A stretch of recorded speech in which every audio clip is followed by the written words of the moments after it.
Казакстан Евразиядагы алдыңкы соода логистикалык хаб позициясын ээлөөгө умтулууда. Өлкө бизнеске ЭЭПтин Борбордук Азиянын жана Кытайдын 1,5 миллиард рыногуна түз чыгууну камсыздай алат. Бул тууралуу бүгүн Казакстан-Словения бизнес форумунда президент Касым-Жомарт Токаев билдирди. Мамлекет башчысы чет элдик инвесторлор үчүн мүмкүнчүлүктөр тууралуу кеңири айтып берди. Ошентип бүгүнкү күндө Казакстан экономикасы тез өнүгүп жаткан региондогу эң ири оюнчулардын бири. Өлкө логистикалык борбор катары чоң дараметке ээ. Казакстан аркылуу өткөн жылы жүк ташуу көлөмү рекорддук көрсөткүчкө жетип 514 миллиард тонна чакырымга жетти. Учурда республика Европа менен Кытайдын ортосундагы кургактагы соодасынын 90% камсыздайт.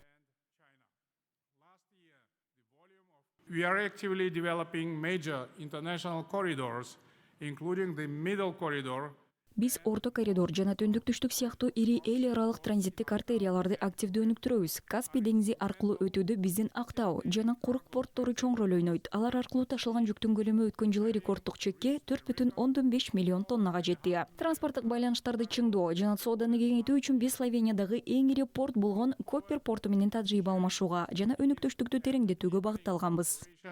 With the port of Koper, as we know, the largest port in Slovenia, to strengthen connectivity and trade facilitation.